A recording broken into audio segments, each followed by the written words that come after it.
Hello everyone. अगर हम proper tax planning करें तो 12 लाख तक की इनकम पर हम पूरा टैक्स बचा सकते हैं। कैसे होगा ये सब आज के वीडियो में डिस्कस करेंगे। ज़्यादा से ज़्यादा टैक्स सेव करने के लिए अगर आप टैक्स प्लानिंग करना चाहते हैं तो इसके लिए लास्ट डेट होगी 31 मार्च 2024 असेसमेंट ईयर 24-25 के लिए। ज़्यादा से ज़्यादा इन्वेस्टमेंट कर सकते हैं जिससे कि आपका ज़्यादा से ज़्यादा टैक्स सेव हो और 31 मार्च तक आप अपने ये इन्वेस्टमेंट्स कंप्लीट कर लें। असेसमेंट ईयर 24-25 की जो हम ITR फाइल करेंगे उसकी ड्यू डेट होगी 31 जुलाई 2024। इस बार आपको 31 जुलाई से पहले अपनी ITR को फाइल करना बहुत ज़रूरी है। ओल्ड टैक्स रिजीम में हमें रिबेट मिलता है 5 लाख रुपए तक की इनकम पर, लेकिन अगर हम न्यू टैक्स रिजीम में जाते हैं तो यहाँ पे रिबेट मिलता है हमें 7 लाख रुपए तक। इसके साथ ही न्यू टैक्स रिजीम में एक मार्जिनल रिलीफ का कॉन्सेप्ट भी इंट्रोड्यूस हुआ है, जिसमें कि अगर आपकी इनकम 7,27,000 रुपए तक आती है तो आपको मार्जिनल टैक्स पे करना होता है। As per tax slab rate आपको टैक्स पे नहीं करना पड़ता। क्या है मार्जिनल रिलीफ का कॉन्सेप्ट, वीडियो हमने रिसेंटली अपलोड किया है, लिंक आपको नीचे डिस्क्रिप्शन बॉक्स में मिल जाएगा, वहां से आप चेकआउट कर सकते हैं।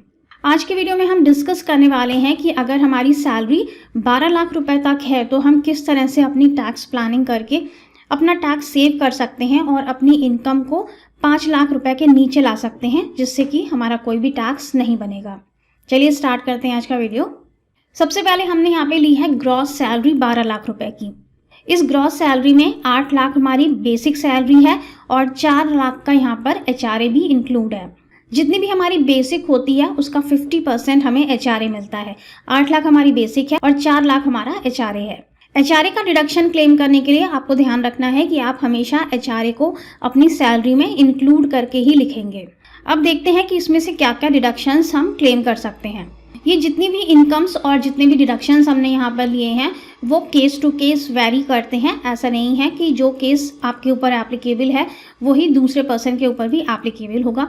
तो ये केस टू केस वेरी करेगा कि आपने कहाँ इन्वेस्टमेंट किया है और कितना इन्वेस्टमेंट किया है। अब इस सैलरी से हमें स्टैंडर्ड डिडक्शन मिलेगा, 50,000 का वो ले लिया। HRA एग्जेम्पशन ले लिया हमने 1,60,000 का। ये HRA एग्जेम्पशन हमने कैसे कैलकुलेट किया है, तो इसके लिए आपको गूगल पर बहुत सारे कैलकुलेटर मिल जाएंगे। इनकम टैक्स वेबसाइट पर भी आपको HRA का कैलकुलेटर मिल जाएगा। HRA एग्जेम्पशन कैलकुलेट करने के लिए आपको क्या क्या बेसिक चीज़ें पता होनी चाहिए। पहला तो आपको अपनी बेसिक सैलरी पता होनी चाहिए पूरे साल की। दूसरा, आपको HRA पूरे साल भर में कितना मिल रहा है वो आपको पता होना चाहिए। और तीसरा कि आप पर मंथ कितना रेंट पे करते हैं अपने लैंडलॉर्ड को, वो आपको मल्टीप्लाई करना है 12 से और आपको पूरे साल का अपना रेंट निकाल लेना है। इसके बाद हम कैलकुलेटर की मदद से कैलकुलेट कर लेते हैं कि हमारा HRA एग्जेम्पशन कितना होगा। तो ये हम गूगल पर आ गए हैं जहाँ पर हमने HRA कैलकुलेटर खोला है। यहाँ पर हमने अपनी बेसिक सैलरी ले ली है 8 लाख रुपए। DA हमने नहीं लिया है। HRA रिसीव्ड हमने ले लिया 4 लाख रुपए। जितनी भी हमारी बेसिक होती है उसका 50% हमें HRA मिलता है। इसके बाद रेंट पेड है जो हमने पूरे साल का लिया है 2,40,000 रुपये, यानी कि 20,000 पर मंथ। इसके बाद यहाँ पे आपसे पूछेगा कि क्या आप किसी मेट्रो सिटी में रहते हैं, दिल्ली, मुंबई, कोलकाता या चेन्नई। येस पे क्लिक कर सकते हैं, या अगर आप नहीं रहते हैं तो नो पर क्लिक करेंगे और ये आपको कैलकुलेट करके बता देगा कि आपका कितना HRA टैक्सेबल होगा और कितना एग्जेम्प्ट होगा। यहाँ पर आ रहा है अमाउंट ऑफ एग्जेम्प्टेड HRA 1,60,000 और HRA चार्जेबल टू टैक्स 2,40,000। इस तरह से हम HRA की कैलकुलेशन कर लेते हैं। वापस चलते हैं अपनी शीट पर।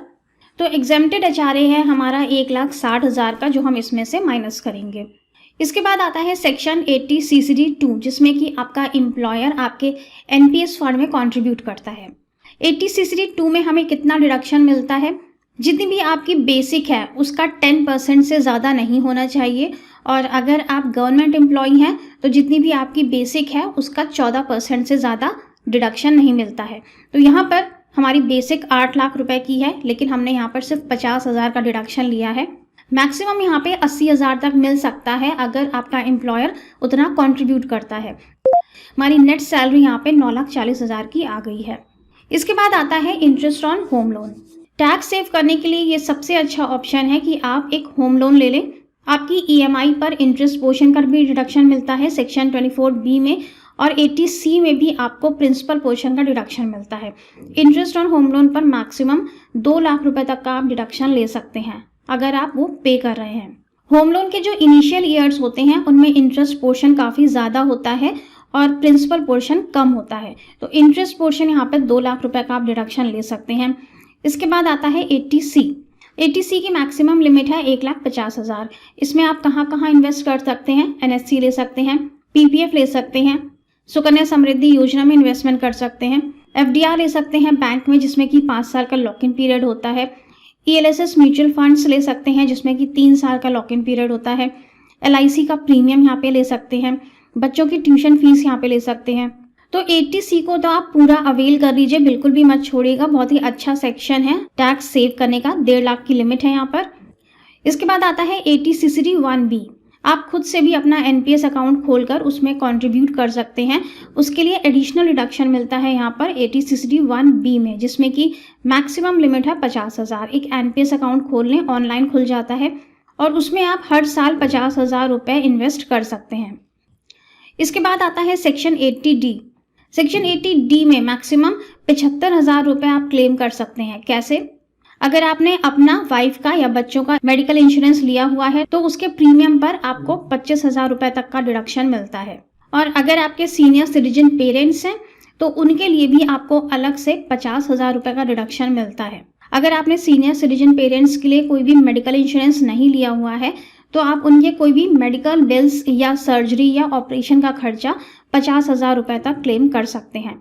लेकिन कंडीशन क्या है कि पेमेंट ऑनलाइन होना चाहिए, कैश में पेमेंट ना हो, और दूसरा आपके पास मेडिकल बिल्स या हॉस्पिटल के बिल्स होने चाहिए इस खर्चे को क्लेम करने के लिए। तीसरी बात कि जो भी आपने खर्चे यहाँ पर क्लेम किए हैं उसके लिए आपको मेडिकल कंपनी से कवर नहीं मिलना चाहिए, तो ऐसे ही खर्चे यहाँ पर क्लेम किए जा सकते हैं। तो 80D में आप अपने लिए 25,000 रुपये तक का प्रीमियम का डिडक्शन ले सकते हैं और सीनियर सिटीजन पेरेंट्स के लिए 50,000 रुपये तक का डिडक्शन ले सकते हैं उनके मेडिकल बिल्स के ऊपर। अब वैसे तो इनकम टैक्स में और भी काफ़ी सारे सेक्शंस हैं जहाँ पर आप इन्वेस्टमेंट कर सकते हैं, तो केस टू केस ये वैरी करता है। सेक्शन 80D के अलावा और भी काफ़ी सारे सेक्शंस हैं।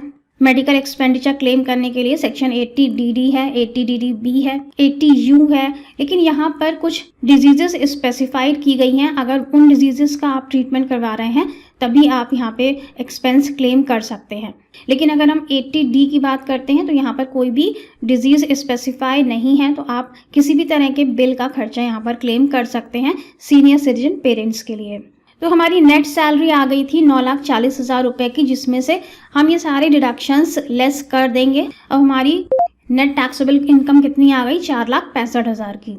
इन सेक्शंस के अलावा और भी सेक्शंस हैं, जैसे कि अगर आपको HRA नहीं मिलता है तो आप सेक्शन 80GG में अपने रेंट का डिडक्शन क्लेम कर सकते हैं, जिसमें आपको 60,000 रुपये तक की लिमिट मिलती है।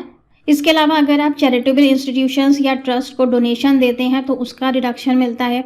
सेक्शन 80CCH एक नया सेक्शन इंट्रोड्यूस हुआ है, जिसमें कि अगर आप अग्निवीर कॉर्पस फंड में कंट्रीब्यूशन करते हैं तो उसका डिडक्शन मिलता है।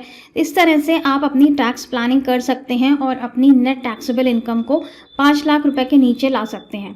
जैसे ही आपकी इनकम 5 लाख रुपए के नीचे आती है या एग्जैक्ट 5 लाख पर भी आ गई तो आपको 87A का रिबेट मिल जाता है और आपका टैक्स निल हो जाता है।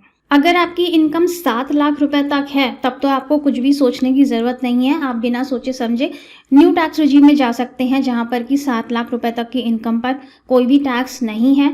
साथ ही वहां पर कोई इन्वेस्टमेंट करने की भी रिक्वायरमेंट नहीं है, क्योंकि न्यू टैक्स रिजीम के अंदर हमें कोई भी डिडक्शन नहीं मिलता है। सीधे सीधे 7 लाख रुपए तक की इनकम पर हमें रिबेट मिल जाता है 25,000 रुपये का। 1-2 रिडक्शंस न्यू टैक्स रिजीम में अलाउड किए गए हैं, लेकिन उनसे कोई ज़्यादा फर्क नहीं पड़ता है। सो आई होप कि आज का वीडियो आपके लिए यूजफुल रहा होगा। अपनी टैक्स प्लानिंग आज से ही स्टार्ट कर दें। 31 मार्च लास्ट डेट है। 31 मार्च तक टैक्स प्लानिंग कर लें, कहाँ कहाँ आपको इन्वेस्टमेंट करना है और किस तरह से आपको अपना टैक्स सेव करना है। मिलेंगे नेक्स्ट वीडियो में। Till then stay safe and healthy. Bye bye.